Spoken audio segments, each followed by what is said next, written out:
en situs inversos. Bueno, buenas tardes.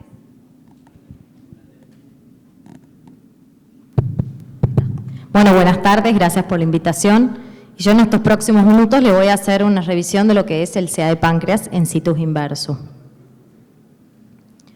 Bueno, primero vamos a definir qué es situs inverso porque la verdad que es algo bastante infrecuente. Entonces, una variante anatómica muy infrecuente de los órganos abdominales y torácicos de herencia autosómica recesiva porque se caracteriza por la transposición de izquierda a derecha de los órganos respecto al plano sagital. Es la famosa imagen en espejo. La verdad que la epidemiología es muy infrecuente, 1 en cada 10.000 o 20.000 personas, con una relación mujer-hombre de 1 a 1.5 y no tiene ninguna manifestación clínica, el diagnóstico es incidental, ¿sí? Solamente existe situs inverso. Cuando uno clasifica la disposición de los órganos abdominales y torácicos, tenemos el situs solitus, que es la disposición normal de órganos corporales. Posteriormente tenemos el situs ambiguus, que es la modificación de la conformación anatómica, es decir, que los órganos... que los órganos se pueden ubicar en diferentes disposiciones dentro del tubo digestivo o del abdomen o del tórax. Y esto puede ser con poliesplenia, con asplenia o el síndrome de Ivermark.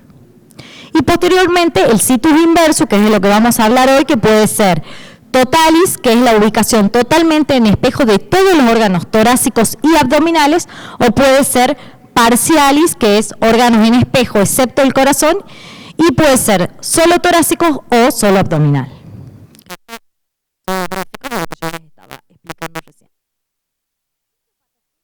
¿Por qué se genera el situs inverso? Bueno, porque hay una alteración durante la tercera semana del desarrollo embriológico, que es la etapa de gastrulación. Y ese es el momento en donde se genera el situs inverso.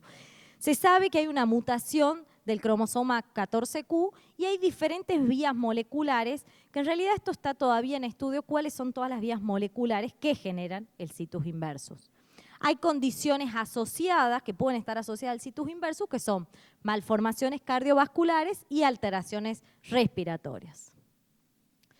Cuando me dijeron que tenía que hablar de cáncer de páncreas en situs inversus, me puse a hacer una búsqueda bibliográfica y realmente solamente hay 10 casos reportados en la literatura desde 1966 hasta 2019 de adenocarcinoma de páncreas y situs inversus. Entonces, realmente el situs inversus con CA de páncreas es una condición extremadamente rara y que estén concomitantes las dos cosas es más infrecuente aún. Algo importante es que el situs inversus por sí solo no se considera una condición premaligna, pero sí es cierto que se han reportado múltiples malignidades gastrointestinales primarias, sincrónicas y metacrónicas. Pero al día de hoy todavía no hay una fuerte asociación entre los genes que afecta el eje derecha-izquierda y la susceptibilidad al cáncer. Entonces, por ahora no es considerada una condición premaligna, pero esto está permanentemente en revisión. La pregunta es, nosotros como endoscopistas, ¿qué hacemos cuando nos toca un paciente con CA de páncreas en situs inversus y es necesario drenarlo?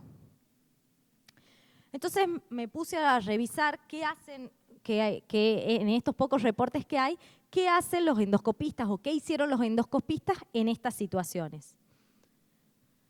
¿Qué es lo que encontré? Por lo general lo que hacen los endoscopistas es lo siguiente. Primero, cambiar la disposición de dónde se para el endoscopista. Por lo general se paran a la derecha de la mesa. Segundo, el paciente lo ponen en posición prono. Y tercero, hay diferentes técnicas que nos pueden ayudar para encarar un paciente situs inversus. Lo primero que reportan es la técnica de twist. ¿En qué consiste la técnica de twist?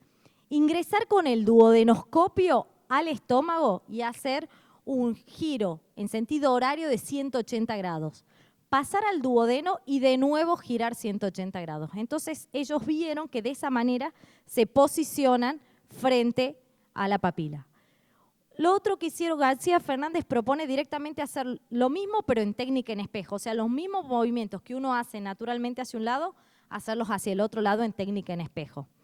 Y de la Serna lo que propone es, hago el primer giro de 180 grados en el estómago, pero cuando llego al duodeno no me pongo a rotar, sino directamente uso el papilotomo rotable y punto, y así puedo encarar la papila. Son distintas técnicas, pero básicamente lo que propone Hu, que es quien más escribe del tema, es pongamos al paciente en una posición, si no va en esa posición, cambiemos el paciente de posición, el endoscopista que se ponga de un lado, si intenta canular y no puede, se ponga del otro lado, e ir moviéndolo al paciente, ¿sí?, durante el procedimiento, ir moviéndose el endoscopista durante el procedimiento para tratar de lograr la canulación. Entonces, conclusión de la CEPRE en paciente con situs inversus es dificultoso ingresar a la papila duodenal. La mayoría, por si les toca que elige el paciente en posición de decúbito lateral izquierdo o en posición prono, el médico a la derecha, y cuando ingresan al estómago hacer estos giros de 180 grados o directamente la técnica en espejo. Y sí vieron que no había mayor complicación en los pacientes con situs inversus que en aquellos que no lo tenían.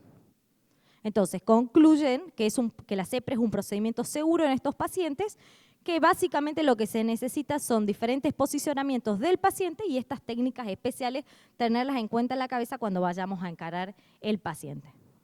Las mismas técnicas que les dejo acá. Bueno, ahora les voy a presentar el paciente nuestro, un paciente varón de 52 años, tabaquista, que consulta por ictericia, coluria, astenia y pérdida de peso.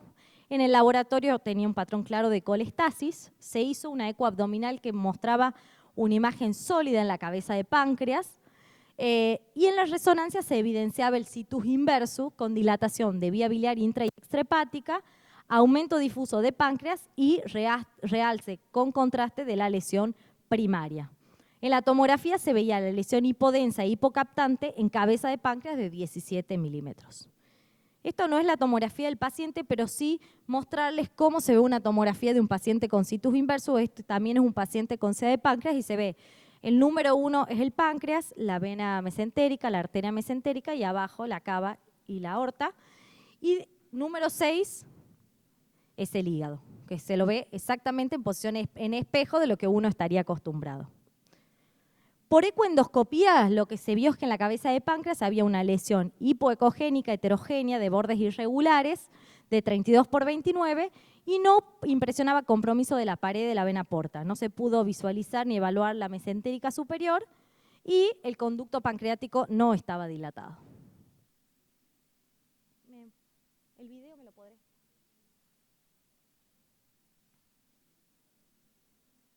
Acá les muestro lo que hicimos con el paciente. Empezamos con el endoscopista a la izquierda y el paciente en decúbito lateral izquierdo, que era una de las posiciones que estaban recomendadas. Ahí hicimos el primer giro de 180 grados. Nuevamente, cuando entramos al duodeno, el segundo giro de 180 grados. Y ahí vemos cómo nos posicionamos frente a la papila. El problema es, no sé si llegan a ver lo incómodo que está el endoscopista. Es muy incómodo posicionarse y es muy difícil canular. Entonces, ¿qué hay que hacer si uno ve que sale el papilótomo y no sale en dirección de la papila y no puede canular? Moverlo al paciente de posición. Es lo primero que hay que hacer y eso es lo que hicimos. Cambiamos al paciente de posición y cambiamos el endoscopista de lado. Ahí vemos cómo estamos canulando. Ahí vemos cómo la guía se fue al páncreas. Entonces decidimos dejar puesto un stent pancreático.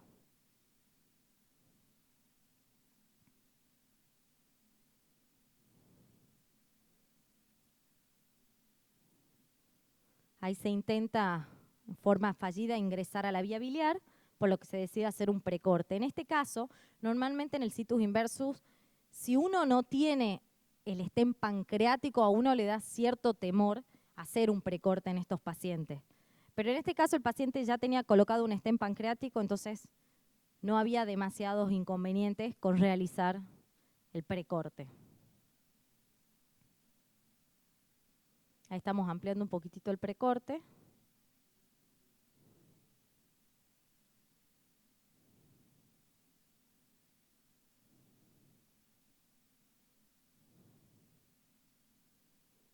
ingresamos a la vía biliar. Y una vez que ya uno pudo canular la vía biliar, el procedimiento, no sé si se dan cuenta que una vez que la dificultad radica en ingresar al duodeno, en posicionarse y en canular la vía biliar. Una vez que uno canula la vía biliar, el resto del procedimiento no tiene mayores diferencias que el resto de los pacientes. Ahí se contrasta, se evidencia la estenosis del colédoco distal y en ese momento se decide entonces dejar la guía y colocar un stent metálico para asegurar el drenaje de la vía biliar. Ahí podemos ver cómo se va posicionando guiando por radioscopía y posteriormente cuando vemos la marca se libera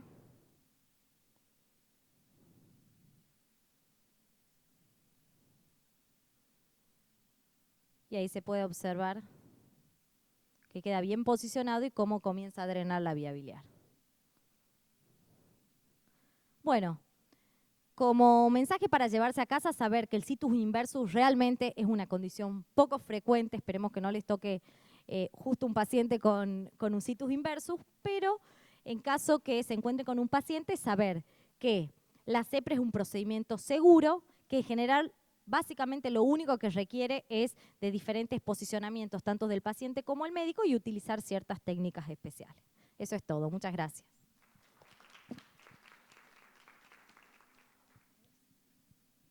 Bueno, gracias. No sé si se escucha. Hola. Ahí está. Bueno, te toca a vos ahora. A continuación, el doctor Manuel Valero va a comentar colonoscopía en estenosis de vía biliar indeterminada. Bueno, ante todo, muchas gracias por la invitación.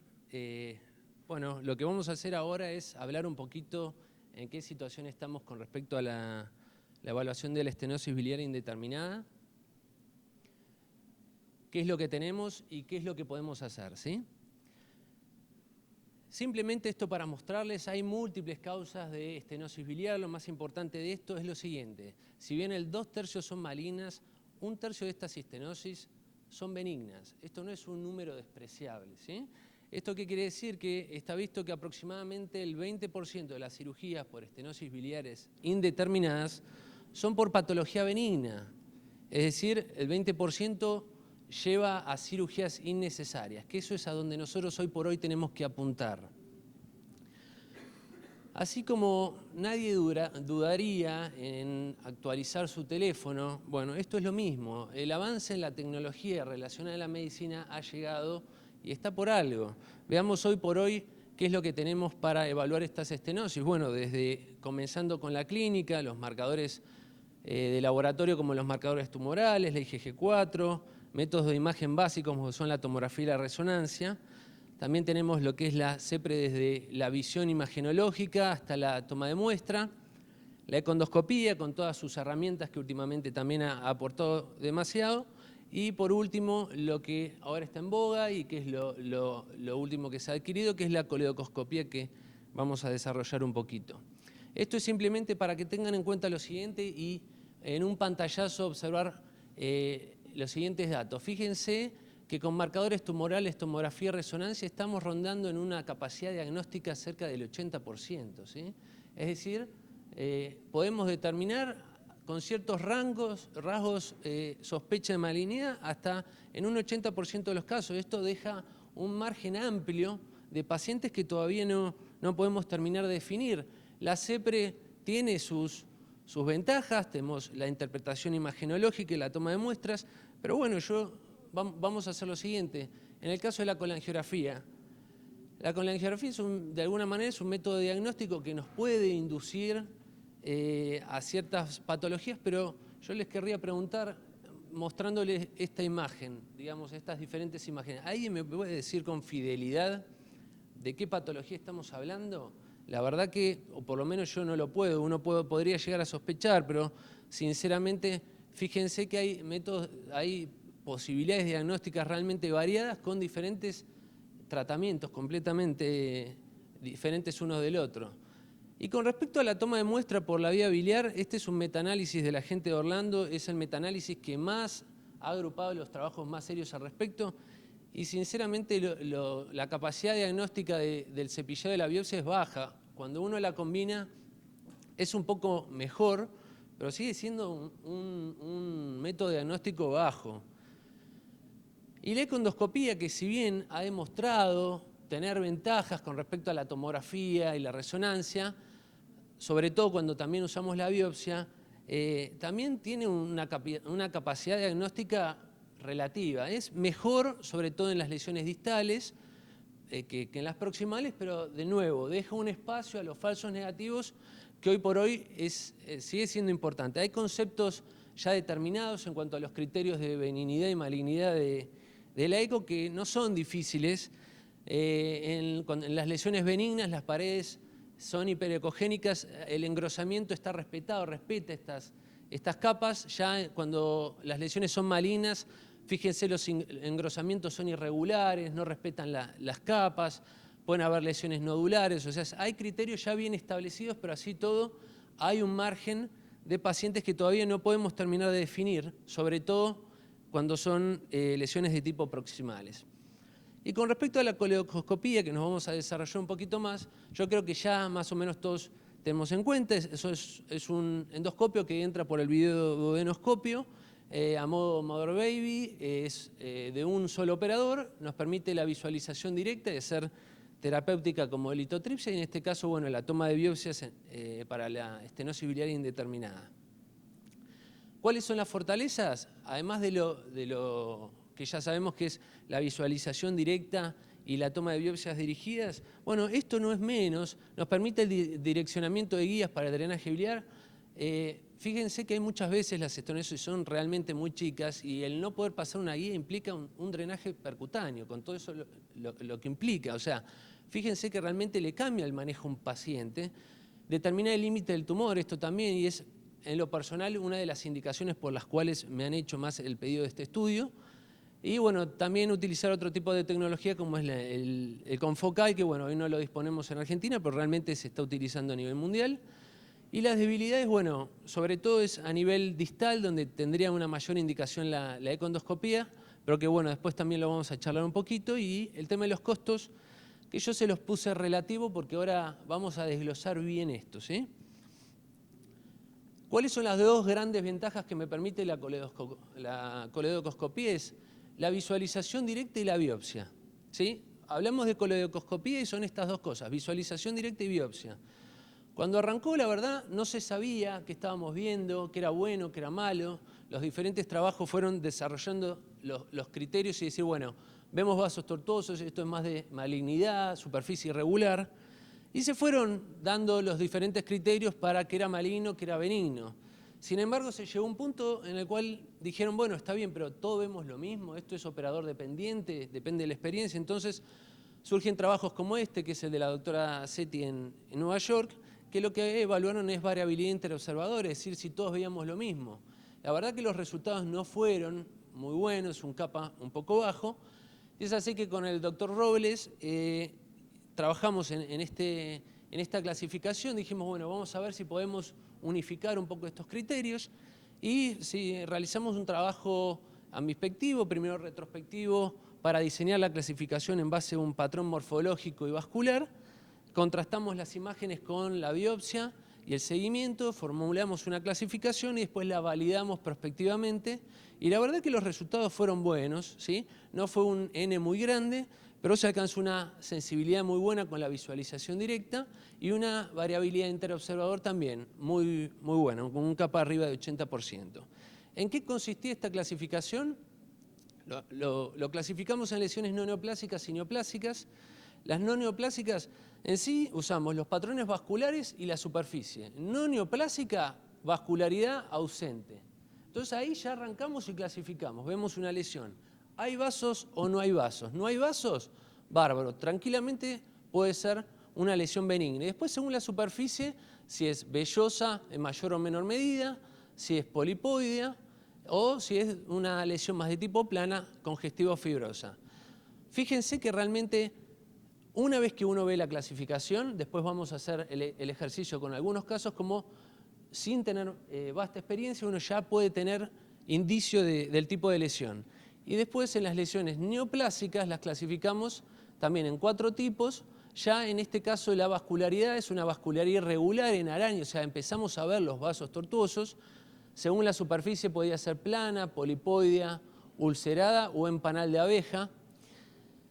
Y bueno, lo que hicimos es validar y la verdad que los resultados fueron buenos.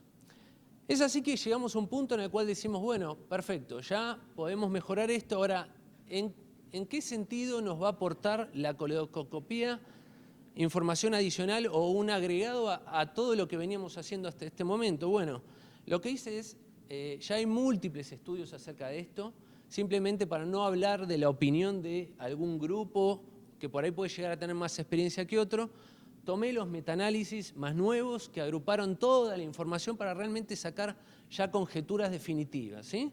Entonces, este es un review nuevo, 2019, donde evaluaron, ya les digo, los artículos más importantes, con N más importantes, y para que vean, bueno, la eficacia de la visualización directa realmente es muy buena, es decir, tiene una alta capacidad de poder determinar malignidad con lo que veo, siempre cercano al 90, 90 y pico %. Con respecto a la biopsia, y esto fue bastante uniforme, con respecto a la biopsia fue un poco más variado, habían series con mejores resultados que otros, pero bueno, la realidad es que siempre los resultados son positivos, ¿sí? Este trabajo es del 2015, es otro metaanálisis de 8 estudios, la verdad en su momento fue muy bueno y sigue siendo muy bueno, pero se los traje para realmente hacer hincapié en 2 cuestiones. Fíjense, la sensibilidad de la visión directa es alta, con una especificidad que no es perfecta, pero bueno, da lugar a algunos falsos positivos con la visualización directa, y la biopsia, si bien tiene una alta especificidad, sigue teniendo una sensibilidad y un coeficiente de correlación negativo relativamente bajo. ¿Esto qué me quiere decir? Se los traduzco en 2 o 3 frases. Si yo veo una lesión que al aspecto me parece que es maligna y tomo la biopsia y la biopsia es positiva, bárbaro, tenemos una alta especificidad, nadie lo va a dudar. Ahora, si la biopsia es negativa y yo por lo que vi realmente creo que es malo, tengo el sustento para decir, ojo que puede ser tranquilamente un falso negativo. Persisto en la biopsia o tomo una conducta, ¿sí? Este es un metaanálisis de 2019, se los traje simplemente, evaluó el resultado de la biopsia. En el anterior tenía una sensibilidad del 60 y pico, este ya reunió más información en los últimos 4 años, ya estamos hablando de una sensibilidad para la biopsia del 72%. Estos son unos ejemplos, fíjense, una estenosis de la vía biliar proximal, era un bismuth 1 hasta el momento, ingresamos y vemos estas microvellosidades. Recuerden, vamos a buscar vasos, la verdad que vasos no vemos. Microvellosidades, lo que estamos haciendo es endomicroscopía confocal, que no hay criterios de malignidad. Y bueno, después obviamente esto no reemplaza la biopsia, hacemos la toma de biopsias y para nuestra sorpresa se trataba de una parasitosis. Este es otro caso, fíjense, no hay vasos. ¿Alguien se animaría a decirme esto si es una lesión benigna o no? Un aspecto con microvellosidad sin vasos. Bueno, este es otro ejemplo de una lesión de tipo benigna. Hacemos la toma de biopsia. Ya, fíjense esto. Panal de abejas, formación nodular, vasos tortuosos. A ver, no necesito la clasificación para saberlo, pero ya estamos teniendo varios criterios. Ven como no es difícil la interpretación, ¿no? Tomamos la biopsia y fue un colangiocarcinoma. O sea, es tecnología que ha llegado, realmente no es difícil comprenderla y realmente aporta mucho.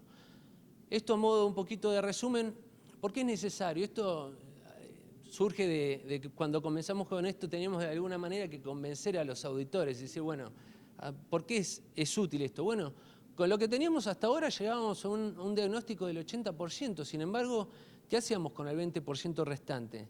O hacemos una conducta expectante repitiendo estudios innecesariamente, han llegado pacientes con 2, 3 tomografías, resonancias, realmente eco. Es pérdida de tiempo, pérdida de dinero, retardamos el diagnóstico posibilidad de pérdida de la ventana terapéutica. Y si no, la otra era ir a cirugía. Claro, uno diría con el diario del lunes, esto es muy fácil, pero 20% de cirugías innecesarias realmente es un número no bajo. O sea, estamos hablando de cirugías como DPC, hepático, yeyuno, anastomosis, trasplantes, realmente no son cirugías simples, ¿sí? Entonces, cuando hablamos de costos, no tenemos que evaluar procedimiento versus procedimiento, tenemos que evaluar procedimiento versus todo esto. Repetir la CEPRE, costos de stents, quimio, repetir estudios innecesarios, episodios de internación por colangitis, complicaciones de cirugía, que no ha visto esto en su hospital. Filtración de anastomosis, un estenosis, un hepático yeyuno es un dolor de cabeza, ¿eh? Cirrosis secundaria, litiasis, rechazo de trasplante, complicaciones de quimio. O sea, realmente los costos son importantes. Es así que empezaron a surgir este tipo de trabajos donde evaluaron costos y vieron que el Spyglass, esto es a grandes rasgos, pues está en Estados Unidos, ¿no? Esto hay que aplicarlo en cada lugar, pero a grandes rasgos redujo un 31% los procedimientos innecesarios y los costos un 5%. A modo de conclusión, lo que, o por lo menos yo hago hoy por hoy, ante una estenosis biliar indeterminada, primero arrancamos con marcadores tumorales, imagen, sobre todo la tomografía para descartar que no haya masa, la resonancia para darnos un pantallazo anatómico, pero bueno, si hay masa,